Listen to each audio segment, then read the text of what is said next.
Aya guys, kolbu ho ang napatay katem. Tu kumali nga kolbu pa masapi na hitay. So sis yung pagamta. Wow, I'm so happy guys. Kadin kathanom valley.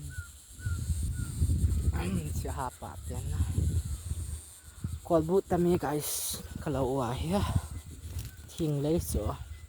chói na thing nhau cho hồng đôn độ hết ta so ông bạ hơi hơi ta hi cất tê cái kolbu na pa atamo cái kolbu bạ tay ayah kolbu pal so guys lawang khul mong ti thọ phat ta hấp ta nhị lăng kalau ka pha kha ta lo ti chan so tam zo mi lawa ka kon ji le tu ni ka kamu do as ahai ta be pa so si siang kolbu singi chẳng khang ha giảm tạ đàn hi chỉ là ngao mãi không sao ta tạ giảm gầm ta soi nó mũ to ai hi lâu to ai mày cho ngon kolbu sang thấy tệ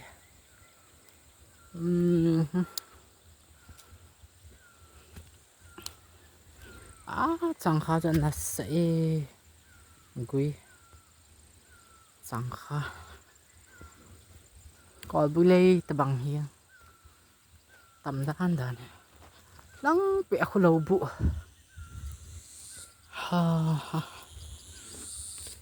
đang ngon khăn việc xả đều cho guys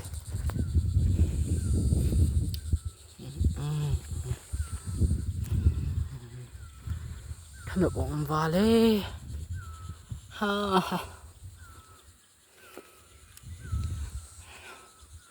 đã được kia không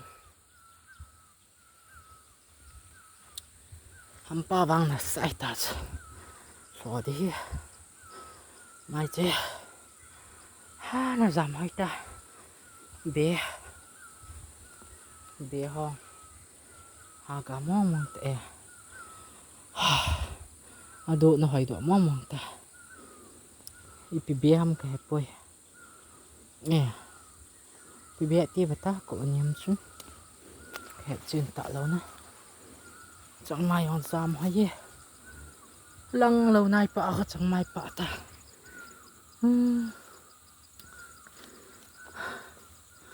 sẽ về vô mày chế ta cái cô liên ở tọa ăn xe thiền lây là sao mà mùa lép lăng piang hay là lại thiền lây hay là sạch đàn hi ăn lâu thua bạn này là ăn lâu thua lăng azat ta mà cho hết trăng nam cái tiệm bát tam hi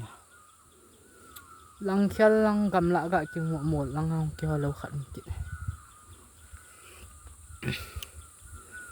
họ tập bé ban nó cái bị xả được cho na kolbu tame lahat pa ang napa lâu lại đó nó không quý trong mai kolbu đang ngao trong mai pa khát của mày bị sợ nghe ăn giang kia một lâu hỏi rồi ăn giang kia sao nó ngọng mi rồi khi nồng cho khi na và liền họ khi tiếng nồng bịa trong mai phùng hay đan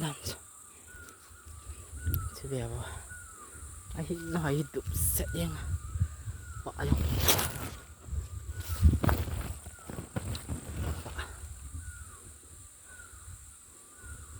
không hay lắm gà tầm phi biển sôi cái gì tai nó gà phát là cái không lừa kịp chỗ ăn quả luôn ăn lâu thua khát đến để sao khi nghe giạt rồi xong phải là xả thể vào guys, liệt thể đó là hình set nha video camera hina mít na ki mo sanga hỏi mùa bộ lăng cả cẩn tậu nghe sang hoang kia ta lá cho nhớ chả na nó chọn sang hoang kia ta thiền lấy đoàn bẩn này chỗ tôi không hoài độ lâu lại nữa không hoài độ phát lệ nó sẽ gì ấy ta nó sợ vợ nè gì ấy ta ta làm bếp ở quán vô cái tủ xỉa chẳng nhiều hạt cái tủ ya kệ bắn làm tục rồi về yang bơ guys lại làm giật bao cọp cho cái lẽ vào cái lẽ lì nè lang ngapa na akong kipae laut lang pia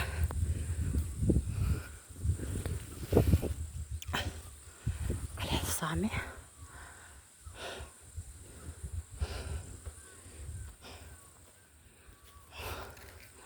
còn bu nọ cho tami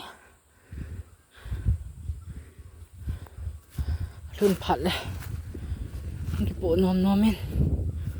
cái bộ thế cái thật họ vang trong bụi gì nè hình thật nó thì họ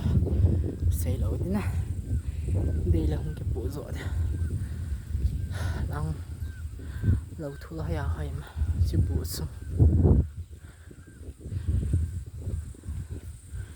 còn bố hiền xong còn bố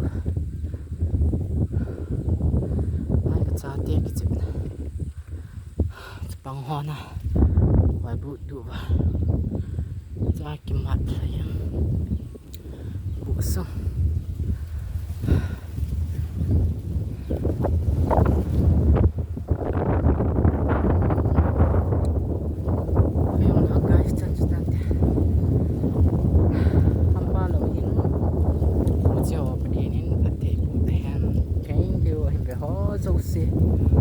dapat aja itu nih biasa sih sungai kipadu kan sih ya guys view hoi vào đi nggak di ketiwa langsung kita ada sihnya lang ho là lang lâu gak kimohi lâu cầm hoi ho lâu he bạn đấy lang ho nhiều sạch tim camera bang kịp em apa gak kimohi